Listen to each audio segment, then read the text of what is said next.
A month ago, we were in really mid-February, mid-January into early February, we were about 75, 80% of average. So we've made some good gains, over the last several weeks. I know you're watching California too, and their snowpack has been in the Sierras. Phenomenal. Now, I'm concerned though about flooding there this weekend because they're going to get some heavy rain on top of some of that snow. The lower elevation snowpack, we'll dig into that in a minute. I'm also tracking thunderstorms here in western Oregon.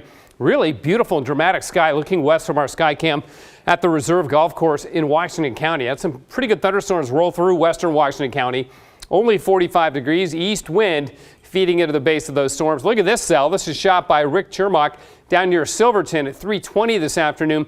Super well defined. You can see where the heavy rain is, and it wasn't just rain. We've got video for you of hail that fell in Tualatin. Joel Pearl sending this in via Instagram. Thank you, Joel, for sharing your video with us of the hail pouring down from that strong cell as it moved across Tualatin. So there you go. A really active day weather-wise. This is the thunderstorm that produced some lightning over in western Washington County. Looks like it's dying off a bit now.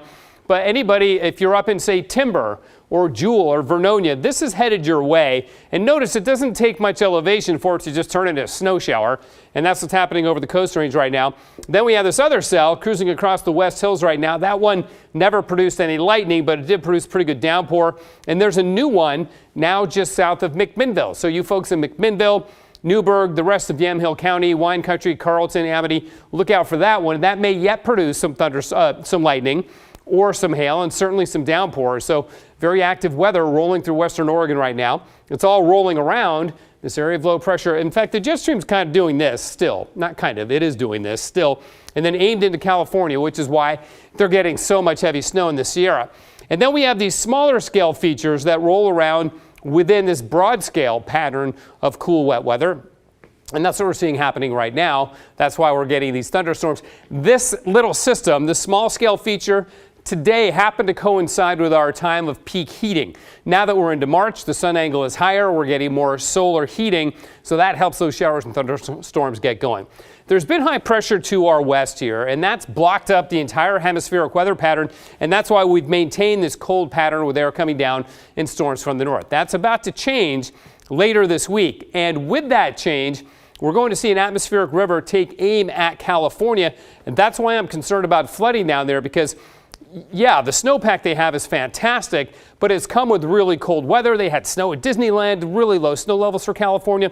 Now they're going to get rain on their low elevation snowpack. Their upper elevation, the high Sierra, will still see more snow, but the lower elevation is going to get a lot rain and a lot of rain on the snow, and that's going to lead to flooding there. Look at Brookings, 3 inches by Saturday. If I roll this into next week, we're talking about 7 inches there, and we move south into California, 4 or 5 inches along the central coast.